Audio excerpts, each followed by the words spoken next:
নমস্কার, আমি জ্যোতিষাচার্য শ্রী সায়ন্তন শাস্ত্রী। আজ জ্যোতিষ বিষয়ের ওপর আপনাদেরকে কিছু জ্যোতিষ পরামর্শ দিতে চলেছি।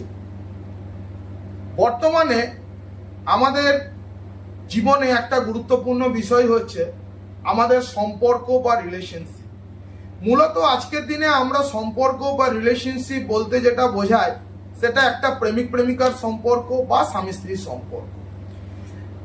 এখন প্রায়শই দেখা যাচ্ছে বর্তমান সময়ে যে বিবাহ পূর্ববর্তী বা বিবাহ পরবর্তী আমরা বিভিন্ন রিলেশনশিপে জড়িয়ে পড়ছি এবং সেই রিলেশনশিপগুলো অনেক সময় আমাদের একটা নির্দিষ্ট সময়ের ভাবনা চিন্তা পরস্পরকে ভালো লাগার জায়গা থেকে তৈরি হচ্ছে।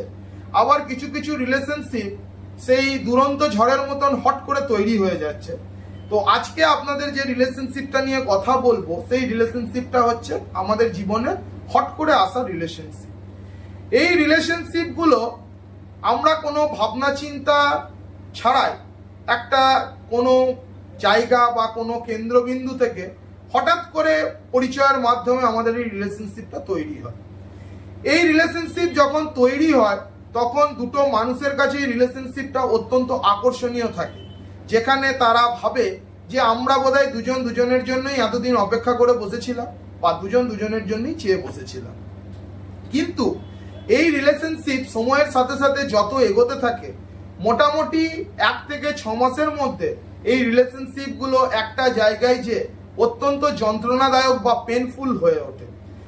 এবং এই রিলেশনশিপ এমন একটা রিলেশনশিপ যেটা অনেক সময় আমাদেরকে মৃত্যু পূর্ববর্তী পর্যায় পর্যন্ত নিয়ে চলে যায়।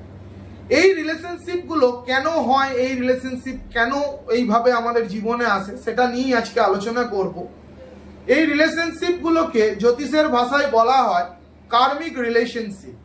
কার্মিক রিলেশনশিপ অর্থাৎ আমাদের পূর্বজন্মে এই দুজন ব্যক্তির মধ্যে কোনো না কোনো সম্পর্ক ছিল। হয়তো তারা স্বামী স্ত্রী থাকতে পারে, তারা কোনো বন্ধু থাকতে পারে, সেখানে তাদের সাথে কোনো আত্মীয়তার সম্পর্ক থাকতে পারে, কোনো না কোনো সম্পর্ক তাদের সাথে ছিল।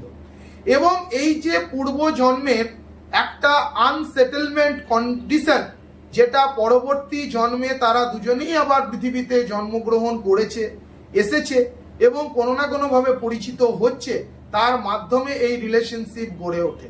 এবং এই রিলেশনশিপকে এক কথায় বলতে গেলে বলা যায় যে এটা কিছুটা প্রতিশোধ পরায়ণতা রিলেশনশিপ গড়ে ওঠে। কারণ আমার পূর্বজন্মে তার সাথে কোনো না কোনো মিসবিহেভ বা খারাপ ব্যবহার ছিল, সেই জন্য এই জন্মেও সেই রিলেশনশিপ গড়ে উঠেছে। হয়তো একটা বন্ধুতাপূর্ণ জায়গায় গড়ে উঠলেও এই রিলেশনশিপ কিন্তু লং টাইম স্টে করে না। তবে কার্মিক রিলেশনশিপের একটা বড় গুণ হচ্ছে কার্মিক রিলেশনশিপ আমাদের জীবনে অনেক কিছু জিনিস শিখিয়ে দিয়ে যায়। মূলত যে জিনিসগুলো আমাদের জীবনে কার্মিক রিলেশনশিপ গ্রো করে সেটা হচ্ছে জীবনে একটা কঠিনতম শিক্ষা দিয়ে যায়।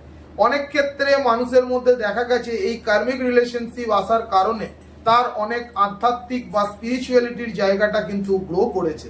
সে সঠিক মানুষ চিনতে শিখেছে, সে কিন্তু নিজেকে একজন ভালো শিক্ষক রূপে কিন্তু সমাজে প্রতিষ্ঠিত করতে পেরেছে। শিক্ষক মানে শিক্ষক প্রফেশন নয়, অর্থাৎ আজকের দিনে মানুষ চেনার যে শিক্ষকতা, সেই মানুষ চেনার শিক্ষকতার জায়গায় কিন্তু সে সফলতা লাভ করেছে।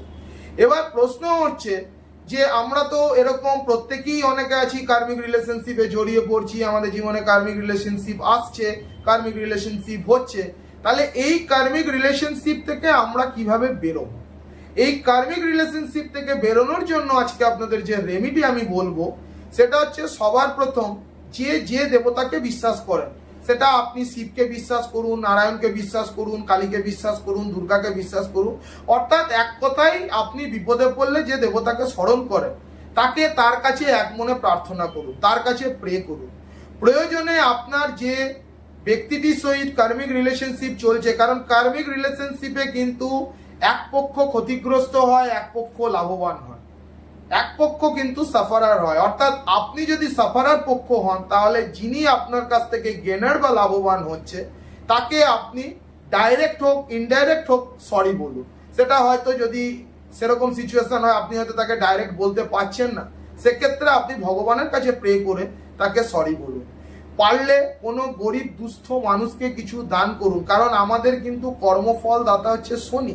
তাই এই জায়গায় কিন্তু শনিকে আপনারা একটু, শনি গ্রহটিকে একটু সাপোর্ট করার বা তার রেমেডি করে তাকে আপনার নিজের সাপোর্টে আনার চেষ্টা করুন। কোনো গরিব দুস্থ ব্যক্তিকে আপনারা দান করুন, সমাজ কল্যাণমূলক কাজ করুন। যখন নিজেরা ফাঁকা থাকবেন, বাড়িতে কোনো রকম বাগান বা গার্ডেনিং করতে পারেন, বা নির্দিষ্ট যদি আপনার বাড়িতে কোনো রকম গার্ডেনিংয়ের কোনো চান্স না থাকে, যদিও এটা ছাদেও করা যায়, যদি সেটাও আপনি সম্ভব না হয়, আপনার বাড়ির আশেপাশে যদি কোনো গাছ থাকে, নির্দিষ্ট কোনো একটি গাছের পরিচর্যা করুন। ধন্যবাদ, সকলে ভালো থাকবেন।